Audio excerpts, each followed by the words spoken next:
My mentally unstable brother ambushed my husband and gave him a black eye. That's how I found out. He had discovered the disgusting secret my husband kept hidden from me for years. My twin brother has always been the wild card of our family. I remember being 16 when he tried to peer pressure me into stealing our parents' liquor and getting drunk together. I declined, and when I came back to the kitchen an hour later, I saw him stumbling all over the place, barely able to stand still. I fed him some bread and water and hoped this was a one-time moment of teenage rebellion, but it wasn't. He continued to drink himself dry, and it even got to the point where I noticed him bringing in a flask into school. I thought it would be easy to talk to him, that all I had to do was let him know he was acting like an R-word and would have no future, but it wasn't. That's when he threw his water bottle at me. It was hard, threatening. Nancy, get the EF out. So by the time he barely made it to graduation, he was a full-blown alcoholic. Coffee every morning that was 80% vodka, a few bottles of Budweiser every night that he kept under his bed. And I didn't even have to tell my parents, because he made it so obvious that they found out themselves. As my dad threw all his shut into a bin bag, Brian's whole stature changed. He went from having a boyish smirk on his face and pretending like he didn't care, to being filled with rage. I just stood frozen in the doorframe, wanting to see what was happening but not wanting to get hurt. Suddenly, Brian clocked him. "I'm so sorry," he immediately yelled, looking down at his hands like he was scared of what he was capable of. Tears were streaming down his face. My dad hugged him and promised that we were there for him, that he would pay for him to go to rehab. Fast forward 10 years, and Brian seemed like he got his life together. By this point, he had a daughter and wife. We were all extremely proud of him. Meanwhile, I had a husband that I loved. Luckily, his mom was an abusive alcoholic, so he was fully trained on how to deal with one. So when we went to my parents' house for Thanksgiving, everything was going smoothly at first. We honestly looked like the white picket fence family everyone always talks about. I was downstairs with my dad cooking up a steak when I heard a yell from upstairs. I sprinted so fast I almost tripped over, and that's when I saw Brian had given my husband a black eye right outside the bathroom door, just like the one he had given my dad all those years ago. "Get the F away from her," Brian yelled. A wave of shock ran through me, and I slapped Brian. My husband, being too nice to hit Brian back, settled for leaving with me. I didn't know what had happened, but I wasn't sticking around to find out, because if Brian had started drinking again, there was no way I'd allow my pregnant self to be anywhere near him. I expected everyone to be angry on my behalf, but from skimming the message notifications, it was clear everyone jumped on the hating my husband bandwagon. It felt like everyone had lost their minds, and I guess my husband noticed my discomfort, because he took my phone and told me to just relax for the evening. He even deleted all the texts I had received. He really seemed perfect. That's when things took a turn. The next day, I went to call Brian, mainly to encourage him to return to rehab. But as soon as the phone started ringing, my husband slapped it out of my hand. "Why the F are you talking to a man that assaulted me?" If I was any other woman or a younger version of myself, maybe his manipulation would have worked. But even I knew that slapping a phone out of my hand was crazy.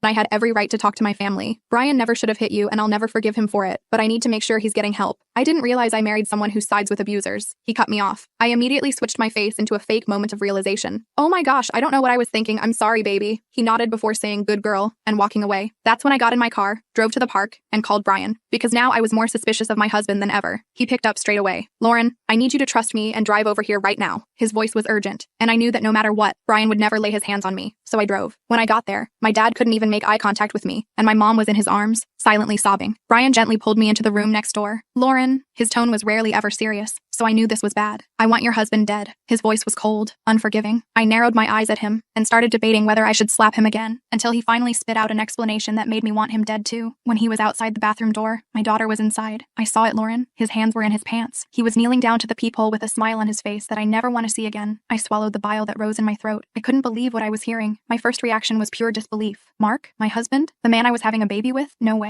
But the look on Brian's face was deadly serious. I'd seen him hammered. I'd seen him angry, but I'd never seen him like this. Cold and calculated. "Are you absolutely sure?" I asked, my voice barely above a whisper. "Maybe you misunderstood what you saw." Brian shook his head firmly. "I know what I saw, Lauren. I wish I didn't, but I do." I sat down on the couch, feeling like my legs might give out. My mom came in and sat beside me, putting her arm around my shoulders. She didn't say anything, just held me. My dad stayed in the doorway, his face ashen. "What do we do?" I finally asked. "Don't confront him," Brian said immediately. "Not yet. We need to be smart about this." I nodded slowly, trying to process everything. Part of me wanted to call Mark right away and scream at him, demand answers, but another part of me was terrified of what might happen if I did. I was pregnant with his child. I was vulnerable. "I need to go home and think," I said, standing up. "He'll get suspicious if I'm gone too long." My mom squeezed my hand. "You don't have to go back there, honey." But I knew I did. I needed to figure out if what Brian said was true, and if it was, I needed to protect myself and my baby. I drove home in a daze, rehearsing how I would act normal around Mark. When I got home, he was waiting for me in the living room, pacing back and forth. "Where were you?" he demanded. "Just driving around." I lied. I needed to clear my head after everything that happened. He seemed to accept this, but I noticed how his eyes followed me as I moved around the house. Had they always done that? Had I just never noticed before? That night, I couldn't sleep. I lay awake watching Mark's chest rise and fall, wondering who this man really was. The next morning, I called in sick to work. As soon as Mark left for his job, I started searching through our house. I didn't know what I was looking for exactly, but I knew I needed to find something. I checked his desk drawers first, then moved to his closet. Nothing seemed out of place. Then I remembered his laptop. Mark always kept it password protected, claiming it had sensitive work documents. I'd never questioned it before. I tried a few passwords I thought he might use. Nothing worked. I was about to give up when I remembered the flash drive he always kept on his keychain. He'd told me it was a backup for work, but maybe it had something else on it. I found his spare keys and removed the flash drive. When I plugged it into my own laptop, my hands were shaking so badly I could barely use the mouse. The drive opened to reveal a folder labeled Work Backups. Inside were dozens of subfolders with dates. I clicked on the most recent one. What I saw made me run to the bathroom and throw up. Pictures. So many pictures. Not just of Brian's daughter, but other children too. Neighborhood kids, kids from the park, all taken without anyone knowing. Some through windows, some at public places. None of them were naked, thank God, but they were clearly taken by someone with bad intentions. I closed the laptop and sat on the bathroom floor, crying. Brian was right. My husband was a monster, and I was carrying his child. I called Brian immediately. I found something, I said, my voice breaking. You were right. I'm coming over, he said without hesitation. 20 minutes later, Brian was at my house. I showed him what I'd found on the flash drive. His face hardened as he scrolled through the images. We need to go to the police, he said. I nodded, but then froze as I heard the garage door opening. Mark was home early. I panicked and quickly closed the laptop. Brian grabbed the flash drive and shoved it in his pocket just as Mark walked through the door. I tried to look normal, but my heart was pounding so hard I thought it might burst out of my chest. My hands were trembling,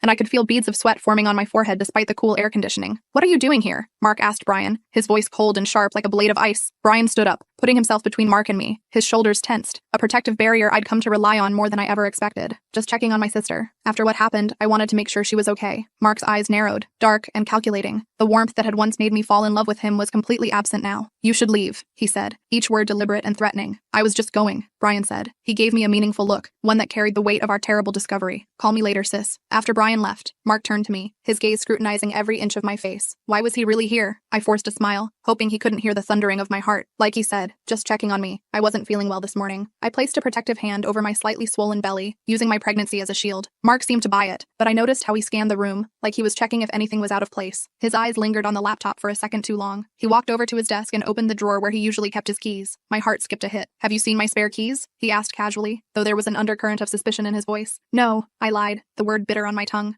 Maybe check the kitchen? He nodded and went to look. I quickly texted Brian. He knows something's up. What do we do now? Brian replied immediately. Don't confront him. Act normal. We need more evidence before going to the police. More evidence? What we had was already damning. The images on that flash drive had made me physically ill. Children. So many children. In situations no child should ever be in. But I understood what Brian meant. We needed to be careful. Mark was smart, and if he suspected I knew anything, who knows what he might do. For the next few days, I played the role of the perfect wife. I cooked Mark's favorite meals, laughed at his jokes, and pretended everything was normal. I wore makeup to hide the dark circles under my eyes from sleepless nights. I made excuses about pregnancy fatigue when he wanted intimacy. But inside, I was dying. Every time he touched me, I had to fight the urge to recoil. Every time he talked about the baby, I felt sick thinking about what kind of father he would be. Meanwhile, Brian was busy gathering information. He called me when Mark was at work to update me. He'd spoken to some of our neighbors, asking casual questions about Mark. One mom, Jessica, mentioned that Mark had offered to babysit her 8-year-old daughter several times, which she thought was odd but nice. Another neighbor, Ryan, said Mark often volunteered to take photos at neighborhood events where kids were present. Ryan had even commented once that Mark seemed to focus his camera more on the children than the adults. We need to check his computer, Brian said, his voice tight with urgency. The flash drive is probably just the tip of the iceberg. But Mark never left his laptop unattended. He took it to work with him every day, and when he was home, it was either with him or locked in his office. I needed to find a way to get access. I considered drugging his evening whiskey but feared what might happen if he caught me. My opportunity came a week later. Mark got a call from his boss asking him to come in on Saturday for an emergency meeting. He was annoyed but couldn't say no. As soon as he left, I called Brian, my fingers shaking as I dialed. He's gone for at least 3 hours, I said, but his office is locked and I don't have a key. I'll be right over, Brian replied,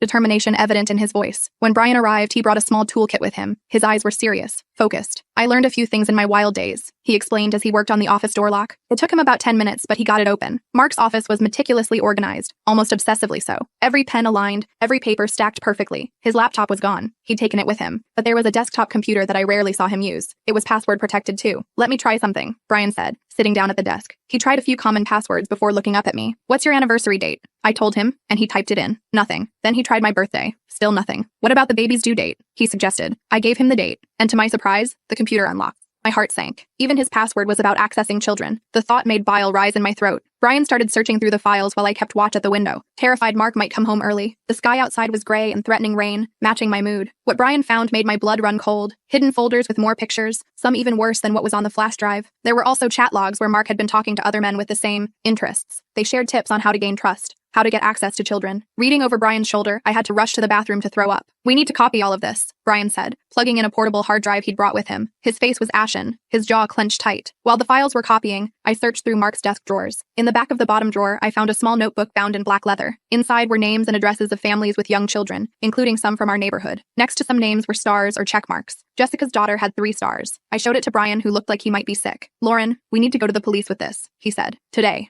I nodded, but then froze as I heard a car door slam outside. I ran to the window and saw Mark walking up the driveway, his stride purposeful. The meeting must have ended early. He's back, I whispered urgently, panic clawing at my chest. Brian quickly unplugged the hard drive. The file transfer wasn't complete. We have to go now, he said, grabbing the notebook and shoving it into his pocket along with the hard drive. We rushed out of the office, locking the door behind us. Brian barely had time to hide in the guest bathroom before Mark walked in the front door. I stood in the hallway trying to look casual, though my heart was racing so fast I felt lightheaded. Meeting got canceled, Mark announced. Then he looked at me suspiciously. Why are you so flushed? Just doing some cleaning, I said, gesturing to the duster I'd grabbed from the hall closet. The pregnancy makes me overheat easily. I fanned myself for effect, praying he wouldn't notice how my hands trembled. Mark seemed to accept this and went to the kitchen for a drink. I texted Brian, stay hidden. I'll create a distraction so you can leave. I went to the kitchen and deliberately dropped a glass on the floor. As it shattered, I called out, oh no, Mark, can you help me clean this up? I don't want to cut myself. While Mark was busy with the glass, carefully picking up each shard, Brian slipped out the front door. I breathed a sigh of relief, but my heart was still racing. We had evidence now, but not everything, and Mark was getting suspicious. I could see it in the way his eyes followed me, the way he checked his office door twice that evening. That night, Mark was unusually attentive. He insisted on making dinner, massaged my feet, and kept asking if I was feeling okay. On the surface, it seemed sweet, but there was something off about it. His eyes were too watchful, his questions too probing. His touch lingered too long, as if he was trying to reclaim ownership. When we went to bed, I pretended to fall asleep quickly, but I lay awake for hours, listening to Mark's breathing, wondering if he knew what Brian and I had discovered. The moonlight cast eerie shadows across our bedroom, making ordinary objects look sinister. Around 2 a.m., I felt him get out of bed. Through barely open eyes, I watched him go to his office. He was in there for almost an hour before coming back to bed.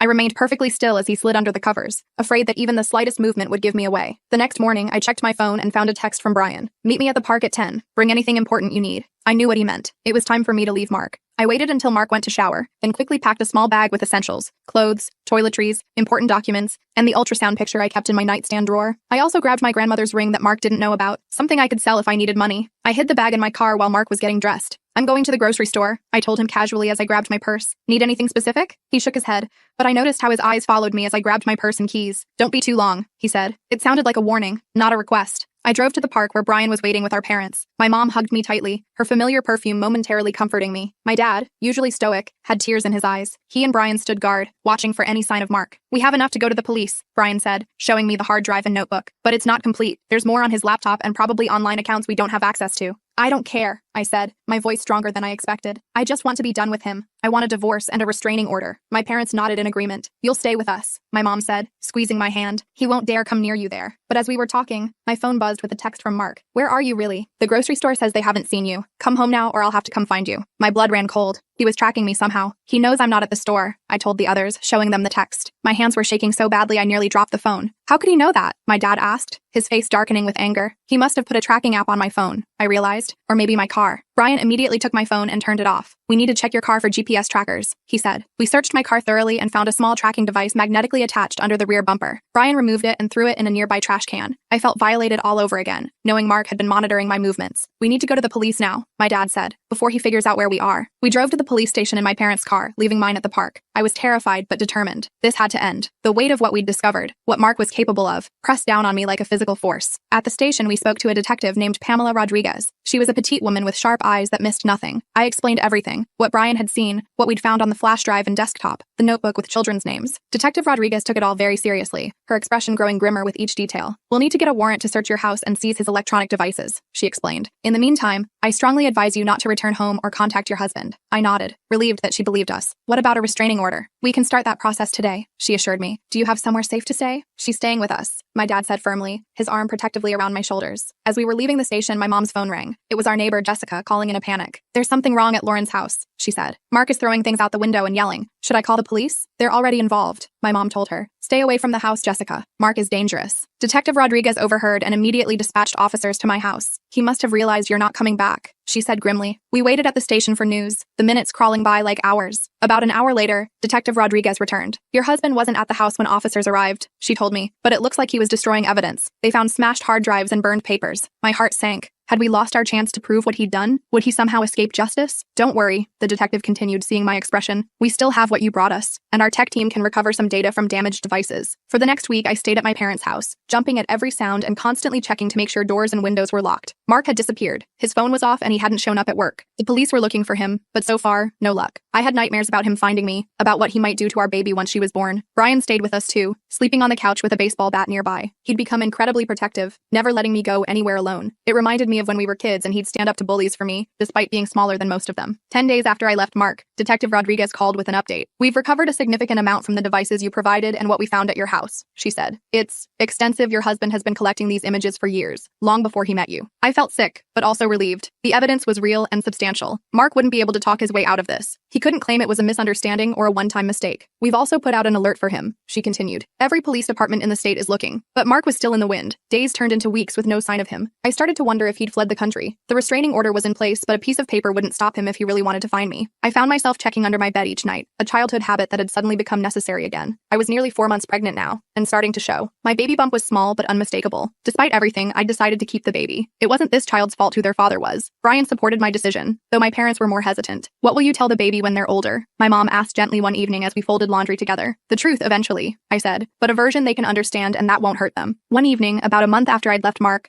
I was helping my mom with dinner when the doorbell rang. Brian went to answer it, baseball bat in hand. I heard voices, then Brian called for me. At the door was Ryan, our neighbor from across the street. His normally cheerful face was drawn with concern. I think I saw Mark, he said without preamble. He was sitting in a car down the block from your house. When I walked toward him to check, he drove away. My heart started racing. When was this? About an hour ago, Ryan said. I called the police, but by the time they got there, he was gone. We thanked Ryan for the warning and immediately called Detective Rodriguez. She promised to increase patrols in our neighborhood and reminded us not to approach Mark if we saw him. That night, none of us slept well. Every noise made me jump. The house settling, the wind in the trees, a car passing by. Around 3 a.m., I got up to use the bathroom and noticed a light on downstairs. I found Brian sitting at the kitchen table staring at his phone. Can't sleep? I asked, sitting across from him. He shook his head. I keep thinking about what I'd do if I saw Mark right now. Don't, I said firmly. He's not worth throwing your life away for. Brian looked up at me, his eyes tired but determined. I'd do anything to protect you and that baby, Lauren. Anything. The next day, I had a doctor's appointment for an ultrasound. Brian insisted on coming with me, along with my mom. We were extra cautious, checking for anyone following us and parking close to the entrance. The appointment went well. The baby was healthy, growing right on schedule, and we even found out I was having a girl. Despite everything, I felt a moment of pure joy seeing my daughter on the screen, her tiny hands and feet, the flutter of her heart. It was miraculous. My mom cried, and even Brian got a bit misty-eyed. As we were leaving the hospital, I spotted a familiar car in the parking lot. My heart stopped. That's Mark's car, I whispered to Brian, pointing discreetly. Brian immediately put himself between me and the car, while my mom called Detective Rodriguez. Get back inside, Brian urged, guiding us toward the hospital entrance. But before we could reach it, Mark stepped out from behind a column. He looked terrible, unshaven, clothes rumpled, eyes wild with a desperate intensity that frightened me. Lauren, he called out. I just want to talk. Stay back, Brian warned, stepping forward. The police are on their way. Mark ignored him, his eyes fixed on me. You've ruined everything, he said, his voice eerily calm. I lost my job, my reputation, all because you couldn't mind your own business. You ruined everything yourself, I replied, finding courage I didn't know I had. What you did, what you were going to do, it's unforgivable. Mark's face twisted with anger. You have no idea what I'm capable of, he threatened, taking a step toward us. Brian moved forward to block him. Neither do you, he said coldly. For a tense moment, they stared each other down. Then we heard sirens in the distance. Mark's eyes darted around, calculating. With one last venomous look at me, he turned and ran toward his car. Let him go, I told Brian, who looked ready to chase after him. The police will find him. And they did. Mark only made it about 5 miles before a police roadblock stopped him. He was arrested without incident, though Detective Rodriguez told me later that they found a knife and rope in his car. I tried not to think about what he might have been planning. In the weeks that followed, more evidence came to light. The police found that Mark had been part of an online network of men who shared similar interests. Some of his friends were also arrested. The case against him was airtight. I filed for divorce immediately, citing the criminal charges and requesting that Mark have no rights to our daughter. The judge agreed without hesitation. I changed my name back to my maiden name, wanting nothing to do with Mark's identity anymore. As my pregnancy progressed, I slowly started to heal. Brian was my rock through all of it, attending every doctor's appointment and helping me set up a nursery in my parents' house. He'd been sober for over 10 years now, and watching him support me through this crisis made me realize how far he'd come from that troubled teenager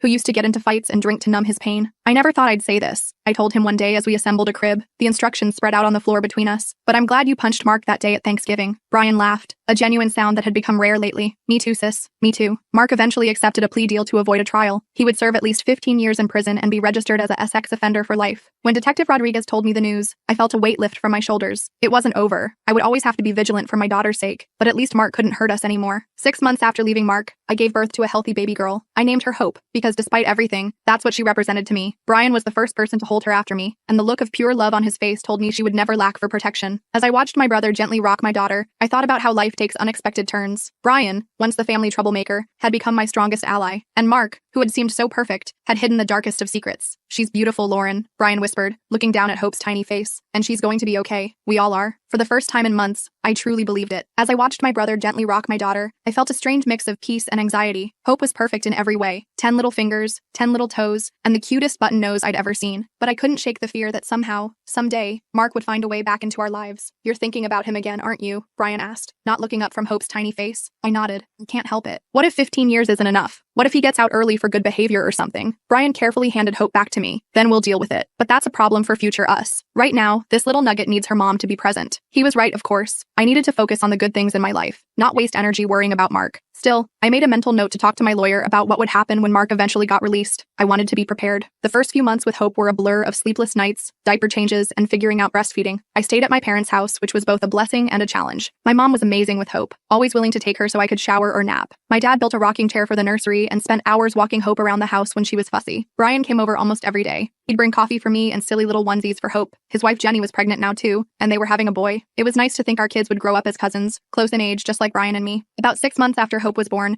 I started looking for my own place. As much as I appreciated my parents, I needed some independence. Brian helped me find a small 2-bedroom house just a few blocks from my parents. It needed some work, but the price was right, and the neighborhood was safe. You sure you want to do this? Brian asked as we painted the living room a soft yellow. Mom and Dad love having you there. I know, I said, carefully edging around the window trim, but I need to stand on my own 2 feet. Plus, I think Dad's about to lose his mind if he has to watch one more episode of that baby show Hope likes. Brian laughed. Fair enough. But I'm installing security cameras before you move in. Non-negotiable. I didn't argue. The truth was, I wanted those cameras. Even though Mark was locked up tight, I still sometimes woke up in the middle of the night, heart racing, convinced I'd heard someone trying to get in. My therapist called it hypervigilance, a normal response to trauma. Knowing the house was secure would help me sleep better. The day I moved in, my whole family showed up to help. My dad and Brian handled the furniture while my mom organized the kitchen. Jenny set up Hope's nursery, arranging stuffed animals and hanging the mobile Brian had bought. By evening, the place actually felt like home. That night, after everyone left and Hope was asleep in her crib, I sat on my new couch and looked around. For the first time in over a year, I felt like I was moving forward instead of just reacting to the next crisis. I still had bad days when I'd remember something about Mark and wonder how I could have been so blind, but those days were getting less frequent. A few weeks after moving in, I got a call from Detective Rodriguez. My heart immediately started racing. Had Mark somehow escaped? Was he coming for us? Don't worry, he's still locked up tight, she said, seeming to read my mind. I'm actually calling about something else. We found some additional evidence on one of Mark's cloud accounts. There are some files I think you should know about. I met her at the police station the next day. My mom watched Hope so I could focus on whatever Rodriguez needed to show me. I wasn't prepared for what she had. These are files Mark kept about you, she explained, sliding a folder across the table. It appears he was planning your relationship from the beginning. I opened the folder with shaking hands. Inside were printouts of social media posts I'd made years ago, before I even met Mark. There were notes about my likes and dislikes, my schedule, even a list of my friends. It was like reading a stalker's handbook, except the stalker had become my husband. He targeted me? I asked, though I already knew the answer. Rodriguez nodded. It looks that way. He created a profile of you, figured out where you'd be likely to meet someone, and then orchestrated what seemed like a chance encounter. I thought back to how Mark and I met, at a coffee shop I frequented. He'd bumped into me, spilling my drink, and insisted on buying me a new one. It had seemed so random, so romantic. Now I knew it was calculated. Why are you showing me this? I asked, closing the folder. I couldn't bear to look at it anymore. 2 reasons, Rodriguez said. First, it strengthens our case if he ever appeals his sentence. Second, I thought you deserved to know the truth. This wasn't your fault, Lauren. You couldn't have known. I nodded, but the knowledge still stung. I'd been chosen, studied, and manipulated by a predator, and I'd fallen for it completely. When I told Brian about the files, he was furious. That sick bastard, he muttered, pacing around my kitchen. I should have hit him harder when I had the chance. It wouldn't have changed anything, I said, watching Hope play with her toys on the floor. And you might have ended up in jail instead of him. Brian stopped pacing and sat down next to me. You know what's messed up? Part of me is glad this happened. I stared at him. What? Not the Mark being a monster part, he clarified quickly. But if you hadn't married him, you wouldn't have Hope, and she's pretty awesome. I looked at my daughter, happily banging blocks together on the floor. Brian was right. As terrible as the situation with Mark had been, it had given me hope, and I couldn't regret that. As Hope's first birthday approached, I started feeling more like myself again. I'd gone back to work part-time at the accounting firm where I'd been before my pregnancy. My boss was understanding about my situation and let me work flexible hours. I'd even gone on a couple of casual dates, though nothing serious. I wasn't ready for that yet. The birthday party was small, just family and a couple of friends. Hope was more interested in the wrapping paper than the presents, of course. She'd started walking a few weeks earlier and spent the party toddling from person to person,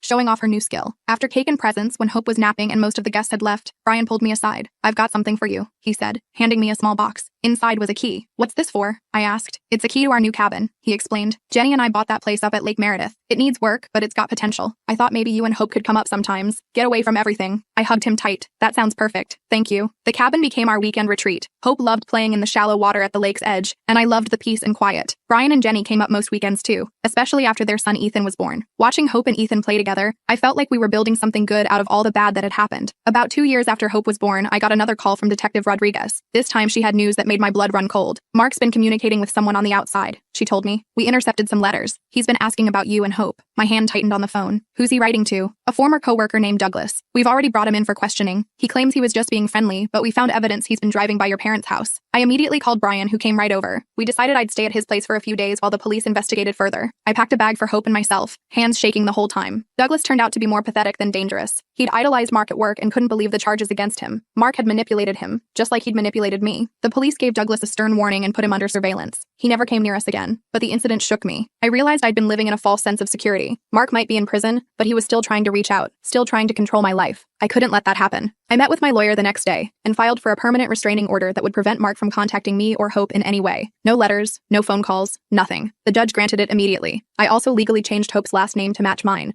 removing the last trace of Mark from our lives. These steps helped, but I still felt unsettled. What if Mark found someone else to do his dirty work? What if he got out someday and came looking for us? Brian suggested we take a more drastic step. "Move," he said simply. "Not just to a new house, but to a new state, somewhere Mark wouldn't think to look." The idea was terrifying, but also liberating. A fresh start, somewhere without memories of Mark around every corner, somewhere Hope could grow up without the shadow of her father's crimes hanging over her. I spent weeks researching options. I needed somewhere with good schools, affordable housing, and job opportunities in my field. I also wanted to be near water. The weekends at the lake had shown me how much Hope and I both loved it. Finally, I settled on a small city in Oregon. It was far from Texas, had a growing economy, and was close to both mountains and the ocean. Best of all, no one there knew our story. We could just be Lauren and Hope, not the wife and daughter of a convicted predator. Telling my parents was hard. My mom cried and my dad got very quiet, which was his way of showing he was upset. But they understood. They even offered to come visit for extended periods, especially during the winter when Oregon would be a nice break from Texas heat. Brian was supportive, but sad. "I always thought our kids would grow up together," he said as we packed up my house. "They still can," I assured him. "We'll visit often, and you guys can come see us. Plus, there's video calls." The day we left was bittersweet. My car was packed with everything Hope and I would need until the moving truck arrived with the rest of our stuff. My family gathered in the driveway for goodbyes. My mom hugged me tight. "Call when you get there, no matter what time it is." My dad pressed something into my hand, a new pepper spray for my keychain, "just in case," he said gruffly. Brian was the last to say goodbye. He hugged me, then knelt down to Hope's level. "You take care of your mom, okay, Squirt?" he said, his voice rough with emotion. Hope nodded solemnly. At 3, she didn't really understand what was happening, but she knew it was important. "I will, Uncle Brian." As we drove away, I watched my family get smaller in the rearview mirror. I felt a pang of doubt. Was I doing the right thing? But then I looked at Hope, happily playing with her stuffed bunny in her car seat, and knew the answer was yes. The drive to Oregon took several days. We stopped at silly tourist attractions along the way, took pictures at state lines, and stayed in hotels with swimming pools. It felt like an adventure rather than an escape. Our new house was small but perfect. A blue cottage with a fenced yard and a view of mountains in the distance. The neighbors brought over cookies to welcome us, and Hope quickly made friends with the kids next door. I found a job at a local accounting firm, and Hope started preschool. We settled into a routine that felt normal, even happy. I still had security cameras installed and checked the locks twice every night, but those habits felt like prudent caution rather than paralyzing fear. 3 years after our move, I met someone. His name was Joseph, and he was Hope's soccer coach. He was patient and kind, never pushing for more than I was ready to give. When I finally told him about Mark, he listened without judgment, then simply said, "Thank you for trusting me with that." We took things slowly, very slowly. It was almost a year before I let him meet Hope as anything other than her coach. Another 6 months before I let him stay the night. But Joseph never complained. He understood why trust was so difficult for me. On Hope's 7th birthday, Joseph proposed. Not to me, both of us. He got down on one knee in our living room and asked Hope if it would be okay if he married her mom and became her dad. Hope, who had grown to adore him, launched herself into his arms with an enthusiastic yes. Then he turned to me with the ring. I said yes too. We got married in a small ceremony by the ocean. Brian was Joseph's best man, and Hope was my maid of honor. My parents beamed from the front row. As we said our vows, I felt the last pieces of my heart that Mark had damaged finally heal. Life isn't perfect. I still have nightmares sometimes. I still worry about the day Mark will be released, even though it's years away. But those fears no longer control me. I've built a life that's strong enough to withstand them. Hope knows a simplified version of the truth about her biological father, that he did bad things and had to go to prison. Someday, when she's older, I'll tell her more. But for now, she's just a normal kid with friends and hobbies and a stepdad who adores her. As for Brian and me, we're closer than ever despite the distance. We talk almost every day, and our families spend holidays together, alternating between Oregon and Texas. His son Ethan and Hope are thick as thieves, just like Brian and I were at their age. Sometimes I think about how differently things might have turned out if Brian hadn't seen Mark that day at Thanksgiving, if he hadn't trusted his instincts, if he hadn't been brave enough to tell me the truth. I might still be with Mark, unaware of the monster hiding behind his perfect husband facade. Hope might have grown up in danger. Instead, we're safe, we're happy, we're free, and that's worth everything we went through to get here.